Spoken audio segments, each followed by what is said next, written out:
네, 안녕하세요. 저희는 구약학회입니다. 논문에 참가한 팀원들은 김철희, 김민관, 이남호, 저 이상훈, 이재한 하고 있고요. 발제를 맡은 이상훈입니다. 반갑습니다.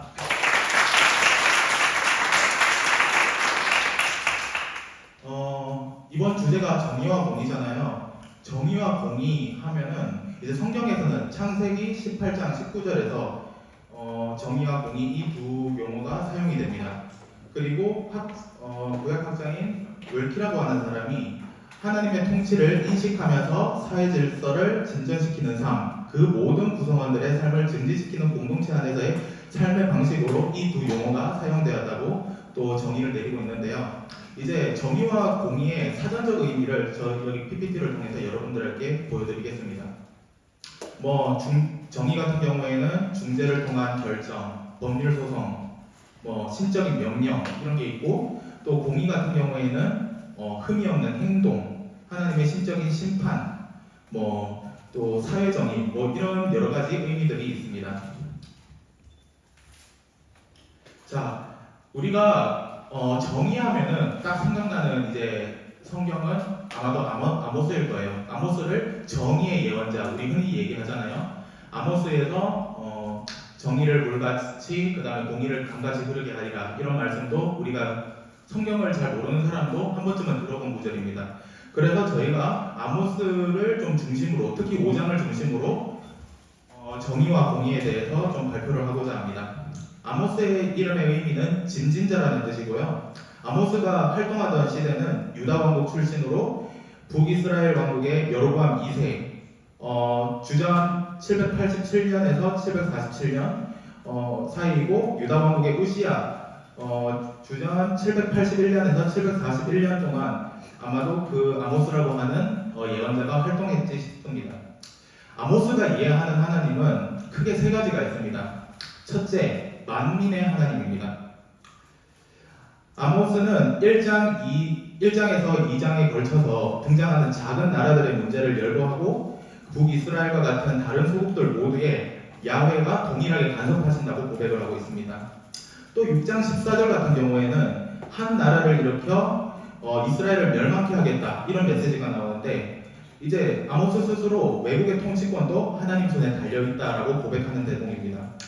그래서 우리가 흔히 선택받은 민족 이렇게 얘기는 하기는 하지만은, 이스라엘이 선택받은 민족이라고는 하지만은 아모스에서는 좀 하나님은 어떤 하나님이냐면 모든 나라들의 하나님, 만민의 하나님이라는 것이지요. 그 다음에 두 번째가 심판하시는 하나님입니다. 모든 인간은 하나님 앞에서 그 잘못을 심판받게 됩니다. 아모스 5장 19절, 9장 1절에서 3절 같은 구절을 통해서 알 수 있고요. 또 야훼의 날, 5장 18절에서 20절에 나오는 부분인데, 아모스 같은 경우에는 그 당시 야훼의 날을 광명의 날로, 약간 축복의 날로 믿던 이스라엘 백성들에게, 너희가 착각하고 있다, 너희는 심판받게 된다, 그 날에, 이렇게 명시하고 있습니다. 아까 전에 만민의 하나님이랑 또 얘기했었지만은, 이 심판이라는 것이 이스라엘 주변의 여러 나라에 대한 심판이기도 합니다. 이제 세 번째가 가장 중요하죠. 정의의 하나님입니다. 하나님은 죄를 심판하시고 의에 어긋난 일들에 대해 바로잡아 스스로 정의를 세우시는 분이십니다. 아모스 5장 7절에서 공의를 입에 대지 못할 사철숲으로 바꾸고 정의를 땅으로 집어던진다라는 표현이 있는데요. 이스라엘 사회의 부패상을 가장 잘 드러내는 대목으로 알려져 있습니다. 여기서 바꾼다, 여기서 사철숲으로 바꾼다라는 의미는 손바닥으로 이렇게 확 뒤집듯이 이제 공의를 불의로 바꾸어 버린다라는 좀 센 표현입니다. 네. 또 비슷한 본문인 아모스 6장 12절 같은 경우에는 변형된 형태로 등장하는데, 정의와 공의의 상실을 정의가 독초로, 또 공의의 열매가 쓴쑥으로 변질된다라고도 또 이제 비유를 하고 있습니다. 그 전에 구조 말씀드리기 전에 사회 상황에 대해서 설명을 드리겠습니다. 아모스가 살았던 시대에는 북이스라엘은 정치적 안정과 근동 지방의 정세로 인해 활발한 무역과 상업 활동을 통해 경제적 풍요를 누렸습니다. 경제적 풍요가 있어서 겉으로는 좋아 보이지만 팍스로 만화가 그렇듯이 대지주와 부자들을 탄생시켰고요. 그래서 극심한 빈부격차를 초래했었고 약자들에 대한 차별과 억압을 또 초래하기도 했었습니다. 이 상황에서 아모스가 정의와 공의에 대해서 메시지를 외치는 것이죠. 5장 1절에서 17절의 구조를 보겠습니다. 여러분 보시면은 이게 수미상관을 이루고 있습니다. A 프라임, B 프라임 이렇게 해서 가운데 E가 그 이름은 만군의 주 야훼시다. 이거를 기준으로 다들 이제 비슷하게 매치를 이루고 있죠. 여러분들한테 이거를 보여주는 이유는 성경이 그만큼 좀 문학적이라는 것입니다. 우리가 성경 읽을 때 좀 그냥 읽지 이런 거 잘 안 보고 읽잖아요. 저는 개인적으로 이거 보고 좀 감탄을 좀 했습니다. 네. 아모스는 이스라엘에게 A에서 A 프라임 보겠습니다. 아모스는 이스라엘에게 이 말을 들으라는 명령으로 시작합니다. 아모스는 애가로 선포합니다.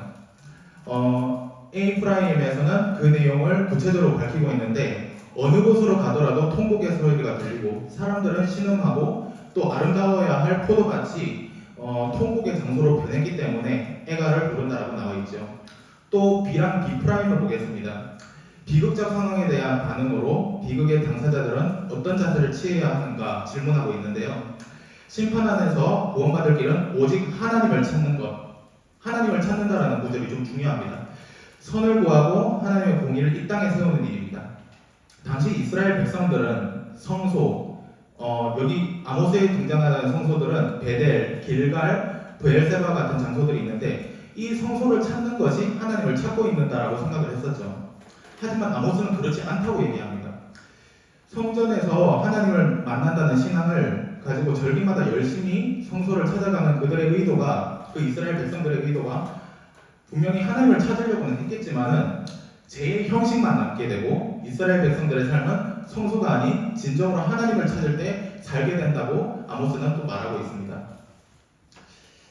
그리고 C와 C 프라임을 보겠습니다.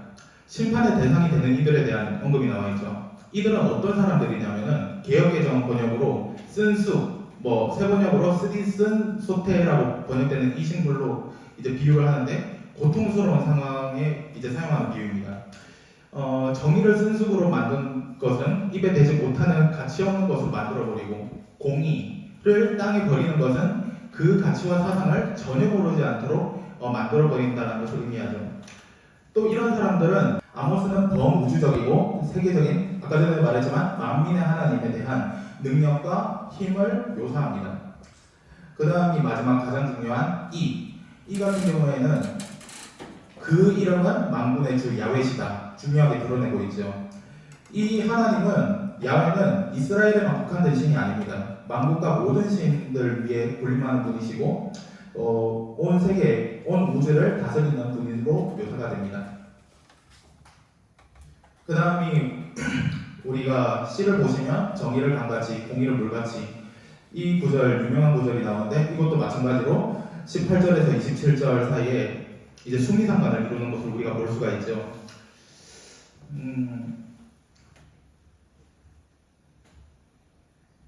네. A에서 보시면은 아모스는 이스라엘 백성들에게 어떤 이유로 여호와의 날을 사모하는가라는 질문을 통해 그들이 여호와의 날을 잘못 알고 있다고 말하고 있습니다. 이스라엘 백성들이 하나님 앞에 죄를 짓고 있다고 말하고 있고 5장 19절 같은 경우에는 야훼의 날을 피할 수 없을 것이라고 아까 전에 말했지만 야훼의 날은 좋은 날이 아니라 너희가 심판받게 되는 날 너희가 피할 수 없을 것이다 라고 경고하고 있습니다. 그리고 A 프라임 같은 경우에는 야훼의 말씀은 이스라엘 백성들이 다메섹의 포로로 넘겨지는 것으로 선포되며 결론 짓게 됩니다. B와 B 프라임을 보겠습니다. 21에서 23절 그러니까 B에서는 예배의 중요 요소인 절기와 제사, 찬양에 대한 하나님의 거부가 등장합니다. 오히려 그러한 제사들을 하나님은 혐오하시죠. 왜죠? 공의와 정의가 실현되지 않은 제사이기 때문입니다. 절기를 지키는 자들은 실상은 빼앗는 자들이요 약자를 때리고 또 핍박하고 정의와 공의를 이루지 않는 자들입니다. 하나님께서는 그런 형식적인 제의와 제물을 받지 않으십니다. 그 다음에 가장 중요한 C, 정의를 강같이 공의를 물같이 흐르게 하는 하나님의 명령을 볼 수 있습니다. 야훼 하나님을 만나고 찾는 일은 우리가 일상적으로 이런 제사나 이런 것들이 아니라 일상 속에서 발견할 수 있는 것입니다. 그리고 아모스가 말하는 공의와 정의 그리고 공동체적 사명에 대해서 얘기하겠습니다. 아모스는 직접적으로 정의와 공의에 대한 명령과 공고가 등장하는 것은 5장 14절에서 15절, 21절에서 24절에 있습니다. 5장 14절에서 15절을 보면 너희는 찾으라 명령으로 시작되고 같은 명령이 계속 반복해서 나오고 있습니다. 4절에서는 여호와께서 직접 너희는 살기 위해 나를 찾으라 라고 명령이 있고, 또 6절에서는 선지자가 아모스 선지자가 너희는 살기 위해 여호와를 찾으라 라고 표현이 되어 있죠. 5절에 베델을 찾지 말라, 또 길갈로 들어가지 말라. 아까 베델이랑 길갈은 성소라고 말씀했습니다. 제사 지내지 말라. 어떤 제사라고 했었죠? 공의와 정의가 행해지지 않는 그러한 제사들, 겉으로만 번지르르한 그러한 제사들입니다. 찾아가지 말라, 부엘세바로 나아가지 말라 라는 명령으로 여호와를 찾는 것이 성소에 가서 제사하는 것을 아님을 분명히 밝히고 있습니다. 또 구조적으로 14절에서 선을 구하라는 4절과 6절에 나 여호와를 찾으라와 상응을 하고요. 또 악을 구하지 말라는 구절은 5절에 베델을 찾지 말라는 구절이랑 상응하고 있습니다. 또 아모스가 정의와 공의에 관해서 두 가지를 강조하고 있는데요. 첫째는 정의와 공의가 사라진 것에 대한 비판입니다. 공동체계에서 행해지는 방탕함, 약자로부터의 착취, 부패에 대한 고발의 형태로 드러나고, 이들의 모습이 아모스는 정의와 공의가 없다라고 말하고 있죠. 또 두 번째는 이제 비판을 했으니까 해결점을 제시를 합니다. 그것이 바로 하나님의 메시지를 강조하는 것이죠. 정의와 공의를 회복하라는 말입니다. 북왕국은 이미 정의와 공의가 없어진 공동체였기에 하나님의 심판을 피할 수 없지만, 죄에서 돌아와 하나님이 기뻐하는 언약을 지키는 일부라도 남겨 그들로 언약과 은혜를 누리기를 원한다라고 나와 있습니다. 그리고 아모스가 공동체적 사명과 관련해서 크게 세 가지를 강조하고 있습니다. 첫 번째는 집단의 착각을 조심하라는 것입니다. 올바른 관계는 공동체에 속한 사람들끼리 착각과 만족일 수 있습니다.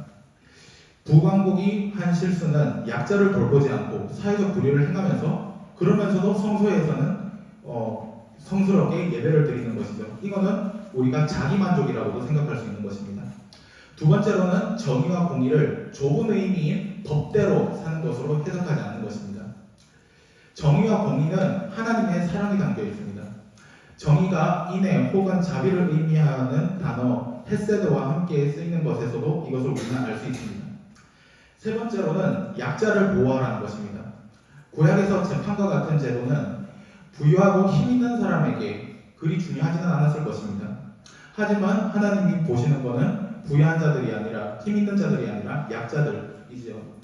아모스와 구약의 재판 제도를 통해서 우리가 알 수 있는 사실은 약자로부터 쌓여진 예물을 하나님은 기뻐하지 않는다는 것입니다. 약자를 외면한 공동체를 하나님은 심판하실 것입니다. 아모스 같은 경우에는 북왕국의 선지자 아모스 같은 경우에는 외적으로는 크게 번영했지만 내적으로는 극심한 종교적, 도덕적 타락이 있었으며, 물질 만능주의의 현세지향적이고 극단적인 인본주의적 이기심이 팽배했으며, 자신들의 1인상의 아내만을 위하여 사치와 방탕을 일삼았고, 또 부당한 세를 취하고 가난한 자를 착취하며 의인 학대하기를 그치지 않았다라고 북이스라엘과 남유다를 비판하고 있습니다. 이와 관련해서 저희가 사례를 한 가지 가져왔는데, 대표적인 사례이죠. 나치입니다. 나치가 운영한 정의와 공의에 대해서 얘기하겠습니다. 나치는 세계를 인종적으로 봤습니다. 게르만 인종 혹은 아리안 인종은 지구상의 어떤 인종들보다도 우월하다고 했었죠. 나치는 약자에 대한 기독교적 사랑을 멸시하였고, 1929년 나치 집회에서 무력한 자들에 대한 자신의 경멸을 표명했고, 독일이 전반적으로 강해지기 위해서 매년 100명을 낳되 동시에 약자 70에서 80명을 제거해야 한다고도 제안을 하기도 했습니다. 또한 바람직하지 않다고 여겨지는 기독교의 모든 측면을 배제를 했었죠. 나치 무리보다 개개인의 고유한 가치와 존엄을 강조하는 것, 유대인이 하나님에 의해 창조되었고 하나님에 의해 사랑받는 인간임을 암시하고 또 기독교 신앙과 인종차별을 결부시키는 것으로 유대인 박해에 대한 비판은 바람직하지 않다라고 말한 기독교를 이제 바람직하지 않은 기독교라고 얘기했습니다.